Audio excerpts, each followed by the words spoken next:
तो last lecture में आपने टाइप्स ऑफ एलियंस जो 3 प्रकार के थे, रेजिडेंट, टेम्पररी एंड डिप्लोमेटिक, वो देख लिए थे। अब इस लेक्चर में सिटीजनशिप के हम ये देखेंगे, जैसा कि आप स्क्रीन पे भी देख सकते हैं, मेथड ऑफ एक्वायरिंग सिटीजनशिप, यानी कि नागरिकता प्राप्त करने के तरीके। तो किस प्रकार से कोई व्यक्ति नागरिकता प्राप्त कर सकता है, अपने देश की या किसी दूसरे देश की। ठीक है। पहला पॉइंट है बाय बर्थ, यानी कि जन्म से, कि जन्मना, यानी कि जन्म से बाय बर्थ किस प्रकार से नागरिकता प्राप्त होती है। जाहिर सी बात है, ये सबसे ज़्यादा प्रचलित तरीका है नागरिकता प्राप्त करने का। जैसे आप भारतीय नागरिक हैं, तो आप भारतीय नागरिक क्यों हैं? क्योंकि जन्म से आपको ये प्राप्त हो गई है। उसका क्या कारण है कि आपके जो पेरेंट्स हैं वो भारतीय नागरिक थे। ठीक है ना। या एक दूसरी बात भी हम कह सकते हैं कि आप भारत की धरती पर आपका जन्म हुआ तो आप भारतीय नागरिक हैं, इसलिए आप भारतीय नागरिक हैं। तो ये जो पहला तरीका है वो सबसे ज़्यादा लोकप्रिय, सबसे ज़्यादा प्रचलित तरीका है, वो है बाय बर्थ, यानी कि बाय बर्थ किसी देश की नागरिकता प्राप्त करना। अब बाय बर्थ भी 2 तरीके से नागरिकता प्राप्त की जा सकती है, जैसा आप स्क्रीन पे देख सकते हैं। जस सोलाई एंड जस सैंगुइनिस, ये लैटिन इंग्लिश की टर्म्स हैं, इनको आप थोड़ा सा समझने की कोशिश करें। बाय बर्थ जो नागरिकता प्राप्त करने का, यानी कि जन्म से नागरिकता प्राप्त करने का जो तरीका है, वो 2 प्रकार से सामने आता है, यानी कि 2 तरीके से जन्म से प्राप्त की जा सकती है। यानी कि ये बाय बर्थ वाला जो तरीका है, इसको फर्दर आप 2 भागों में बांटेंगे। तो कहने का मतलब ये है, पहला पॉइंट है जस सोलाई और दूसरा पॉइंट है जस सैंगुइनिस। तो जस सोलाई का मतलब क्या है? यदि आप किसी धरती पर पैदा हुए तो उसी धरती की आपको सिटीजनशिप मिल जाएगी। ठीक है ना। और जस सैंगुइनिस का मतलब क्या है? सैंगुइनिस का मतलब लैटिन इंग्लिश में होता है बाय ब्लड। तो यानी कि खून का रिश्ता आपका है, खून का रिश्ता यानी कि पेरेंट्स से, आपके माता पिता से। तो यानी कि आपके माता पिता जब उस देश के सिटीजन हैं तो आप स्वयं ही उस देश के सिटीजन बन जाएंगे। तो ये दूसरा तरीका हुआ जिसे कहा जाता है जस सैंगुइनिस। ये ध्यान रहे कि इनको हिंदी में भी ऐसा ही लिखना है, जस सोलाई और जस सैंगुइनिस। ठीक है। फिर से समझा दें कि यदि आपका जन्म किसी एक पर्टिकुलर कंट्री में हुआ, उस देश की सॉयल पर हुआ, देखो सोलाई, सोलाई से ही शब्द बना है सॉयल इंग्लिश का।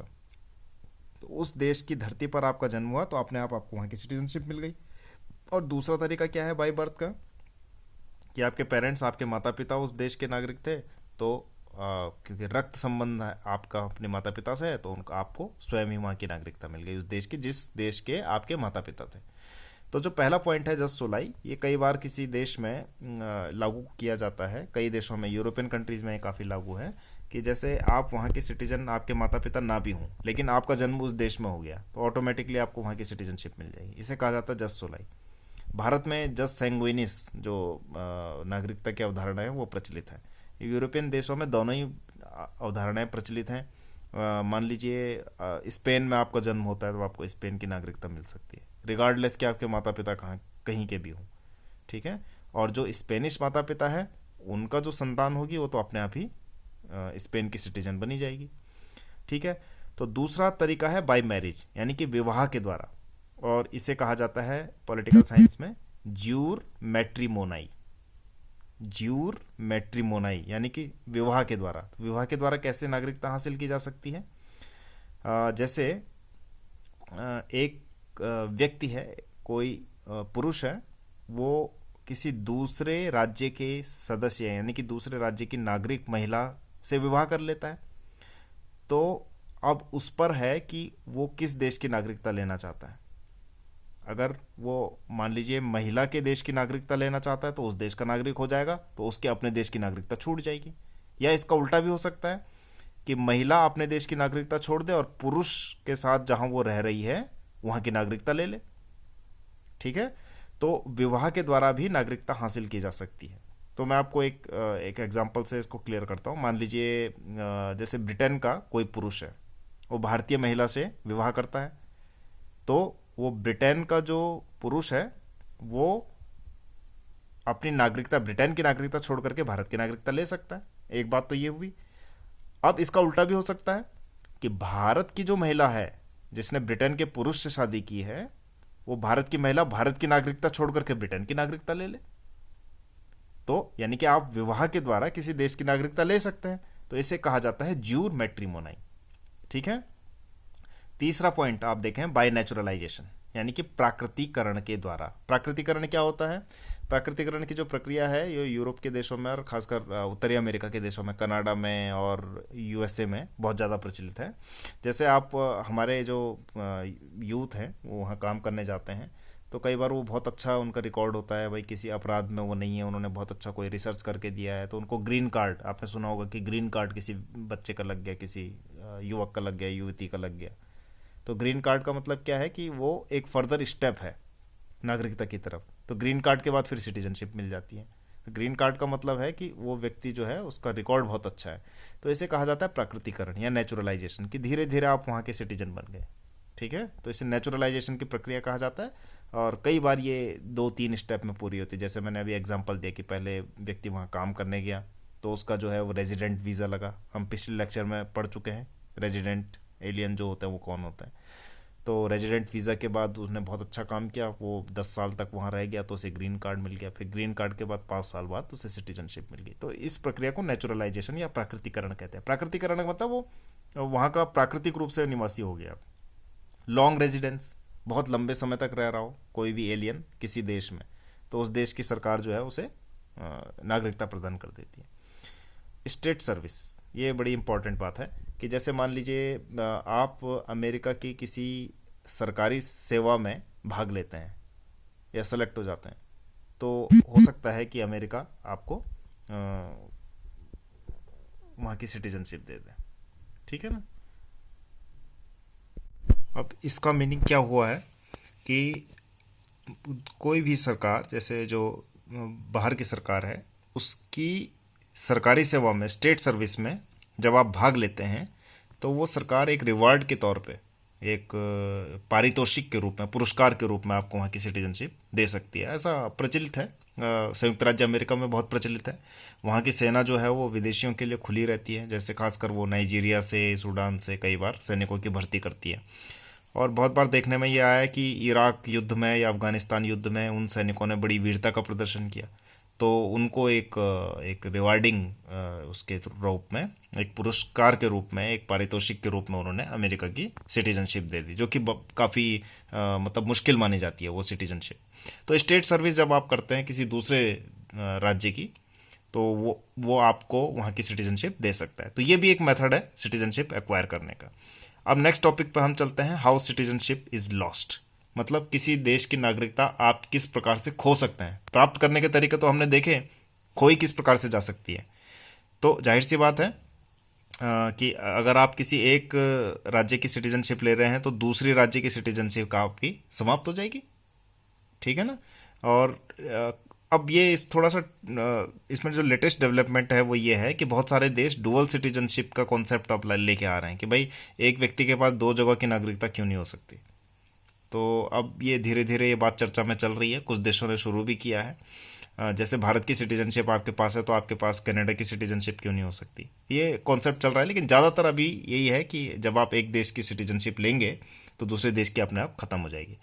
तो अब इस पॉइंट पे चलते हैं कि हाउ सिटीजनशिप इज़ लॉस्ट, मतलब जो नागरिकता है वो किस प्रकार से समाप्त होती है। तो पहला पॉइंट है बाय मैरिज। तो आपको ध्यान होगा कि प्राप्त करने का तरीका भी, जो दूसरा पॉइंट है वो बाय मैरिज था, यानी कि विवाह के द्वारा। तो खोने का तरीका भी विवाह के द्वारा। कैसे? जैसे मैंने आपको वो एग्जांपल दिया था कि भारत की कोई महिला मान लीजिए ब्रिटेन के किसी पुरुष से विवाह करती है, तो मान लीजिए वो ब्रिटेन की नागरिकता लेनी चाह रही है, तो ऑटोमेटिकली उसकी भारत की सिटीजनशिप समाप्त हो जाएगी। ठीक है। दूसरा पॉइंट है बाय ज्वाइनिंग फॉरेन सर्विस। देश की किसी राज्य की सेवा में भाग लेते हैं, तो अपने आप उस देश की नागरिकता समाप्त हो जाएगी, आपकी जिस देश में आप रह रहे हैं। जैसे नाइजीरिया के जो सिटीजन हैं वो अमेरिका की सेना में भाग लेते हैं, और उनको अगर अमेरिकन राज्य नागरिकता दे देता है, तो नाइजीरिया की उनकी अपनी नागरिकता अपने आप ही समाप्त हो जाएगी। अब नेक्स्ट पॉइंट है ड्यू टू लॉन्ग अब्सेंट है उस व्यक्ति की सिटीजनशिप, राज्य चाहे तो समाप्त कर सकता है। ड्यू टू लॉन्ग अब्सेंस, ये तीसरा पॉइंट है। चौथा पॉइंट है बाय नेचुरलाइजेशन, यानी कि प्राकृतिकरण। ये हमने हाउ सिटीजनशिप एक्वायर्ड वाले टॉपिक में भी ये पॉइंट पड़ा था कि प्राकृतिकरण के द्वारा। तो प्राकृतिकरण के द्वारा कैसे प्राप्त की जा सकती है? तो जिस प्रकार से प्राकृतिकरण के द्वारा किसी व्यक्ति को कहीं की सिटीजनशिप मिलती है किसी देश की, उसी तरह से उस देश की, जिस देश से वो गया है वहाँ पर, और उसने उस दूसरे देश की सिटीजनशिप ले ली नेचुरलाइजेशन के द्वारा, तो नेचुरलाइजेशन के द्वारा उसकी यहाँ की सिटीजनशिप स्वतः ही समाप्त हो जाएगी। तो इसे कहा जाता है बाय नेचुरलाइजेशन। अब नेक्स्ट पॉइंट है एज पनिशमेंट। कैसे ख़त्म की जा सकती है? जब आप किसी राज्य की सेवा को पालन करने से मना करते हैं तो राज्य दंड स्वरूप, पनिशमेंट के स्वरूप आपकी जो सिटीजनशिप है वो समाप्त कर सकता है। छठा पॉइंट है बाय लीविंग एसेंशियल सर्विसेज। आवश्यक सेवा, आर्मी, इंटेलिजेंस या कोई ऐसी सेवा जैसे चिकित्सकीय सेवा है, मेडिकल सर्विस है, जिसमें कि लोगों की जान माल जुड़ी हुई या देश की रक्षा का कोई मामला जुड़ा हुआ हो, उसको छोड़ने पर, उस एसेंशियल सर्विस को छोड़ने पर, या उसके साथ जिसे कहते हैं डिसेप्शन या डिसीव करना में, धोखा देने से, तो ये माना जाता है कि वो देश के प्रति धोखा है। तो उस स्थिति में जब आप किसी एसेंशियल सर्विस को छोड़ते हैं, किसी आवश्यक सेवा को छोड़ देते हैं और बिना सरकार को बताए छोड़ देते हैं, तो उस स्थिति में आपकी सिटीजनशिप समाप्त की जा सकती है। बल्कि एक टर्म भी है इसके लिए, एब्सकॉन्डर, भगोड़ा। जैसे सेना में कोई भर्ती होता है और मान लीजिए उसने जो है अपने दायित्वों का निर्वहन नहीं किया, तो ये माना जाता है कि ये भाई ऐसी सर्विसेज हैं जिससे देश की रक्षा खतरे में आ सकती है आपके काम न करने से, आपके सही काम न करने से। इसलिए कहा जाता है कि एब्सकॉन्डर या भगोड़ा। मान लीजिए कोई सेना से भाग गया बिना बताए, पुलिस से जो है भाग रहा है, या इंटेलिजेंस में वो काम करता था और उसने अपने देश के राज दूसरे देश को बता दिए, तो ये सारी चीज़ें एसेंशियल सर्विसेज में आती हैं। तो अगर इसके प्रति कोई किसी प्रकार की कोई कर्तव्य के निर्वहन में, ड्यूटीज़ के डिस्चार्ज में कोई कहीं पे भी कोई कमी होती है, तो उस समय आपकी सिटीजनशिप समाप्त हो सकती है। और सातवां पॉइंट है बाय रिनंशिएशन, अधित्यजन, यानी कि स्वयं ही छोड़ देना। आप अपने आप ही अपनी सिटीजनशिप छोड़ दें, या तो दूसरी कंट्री के एक्वायर करने के लिए या किसी के लिए भी, तो इसे कहा जाता है रिनंशिएशन, अधित्यजन। तो नागरिकता इन रूपों में समाप्त हो सकती है। अब लास्ट पॉइंट हम सिटीजनशिप में पढ़ते हैं कि qualities of a good citizen. एक अच्छे नागरिक के क्या गुण होते हैं? सबसे पहला गुण है कि वो अपनी ड्यूटीज़ का निर्वहन करता है, अपने कर्तव्यों का निर्वहन करता है। दूसरा गुण होता है उसका कि अपने अधिकारों के प्रति भी वो अवेयर होता है, यानी कि जागरूक होता है अपने अधिकारों के प्रति, अवेयरनेस ऑफ राइट्स। तीसरा है timely and just payment of taxes. अपने कर यानी कि अपने टैक्स वो समय पर और उचित तरीके से चुकाता है, उसमें चोरी नहीं करता है और उसे उचित समय पर चुकाता है। ये सबसे बड़ा एक गुण है अच्छे नागरिक का। Next, allegiance toward state laws. राज्य के जितने भी कानून हैं उसके प्रति वो निष्ठा रखता है, यानी ये नहीं कि वो कानून का पालन नहीं करेगा, निष्ठा से कानून का पालन करता है। Honest exercise of franchise. Franchise का मतलब अपने मत अधिकार का, वोट देने का अधिकार का बहुत ही ईमानदारी से, बहुत महत्वपूर्ण बात है, क्योंकि एक नागरिक को ही राजनीतिक अधिकार प्राप्त होते हैं, पॉलिटिकल राइट्स प्राप्त होते हैं, वोट देने का, पार्टी बनाने का। जैसे आपको भारतीय नागरिक होने के नाते वोट देने का अधिकार है, तो उस अधिकार का वो बहुत जुडिशियसली, बहुत ईमानदारी से प्रयोग करता है। ऐसा नहीं कि लालच में या भ्रष्ट आचरण की वजह से वो वोट देता है। अच्छे नागरिक का गुण है कि वो किसी भी दबाव में या लोभ में वोट का अधिकार का प्रयोग न करे, बल्कि स्वतंत्र रूप से चिंतन करके अपना वोट का अधिकार का प्रयोग करे। तो honest exercise of franchise. Next point है सिविक सेंस। ये बड़ा इंपॉर्टेंट पॉइंट है, इसकी भारत में बहुत कमी दिखाई देती है। सिविक सेंस का मतलब क्या है कि अब ये बड़ी वाइड टर्म है, इसको डिफाइन करना बड़ा मुश्किल है, इसकी सिविक सेंस किसे कहते हैं, लेकिन फिर भी थोड़ा सा मैं इसको समझाने की कोशिश करता हूँ कि सिविक सेंस का मतलब मेरे किसी काम की वजह से किसी दूसरे को परेशानी तो नहीं हो रही है, इसको कहते हैं सिविक सेंस। जैसे मान लीजिए आप म्यूजिक सुन रहे हैं, आप तेज आवाज़ में सुन लेते हैं, तो दूसरा जो है हो सकता है वो पढ़ाई कर रहा हो, डिस्टर्ब होता हो, तो इसका मतलब कहा जाएगा कि आपके अंदर सिविक सेंस नहीं है, मतलब आप सिविलाइज सोसाइटी में रहने लायक प्राणी नहीं है। सिविक सेंस का मतलब है कि आप एक सिविलाइज सोसाइटी में, एक सभ्य समाज में रह सकते हैं कि नहीं रह सकते हैं। और सभ्य समाज क्या है?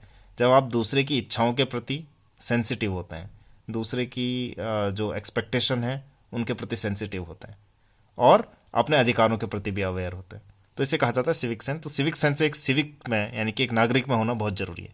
नेक्स्ट है sense of public service and self discipline, यानी कि उसके अंदर एक सेंस होना चाहिए कि वो पब्लिक सर्विस में कोई कंट्रीब्यूट करे, तभी तो आप टैक्स दे पाएंगे, तभी तो आप लॉस का पालन करेंगे, जब आपको ये मन में होगा कि आप जनता के प्रति काम कर रहे हैं, पब्लिक वेलफेयर के लिए काम कर रहे हैं। और सबसे बड़ी बात है कि सेल्फ डिसिप्लिन उस व्यक्ति के अंदर होना चाहिए, क्योंकि वो जब अपने आप को एक सिटीजन के रूप में देखता है तो केवल अपने को इंडिविजुअल के रूप में नहीं देख रहा, बल्कि एक सोसाइटी के एक जिम्मेदार मेंबर की तरह देख रहा है।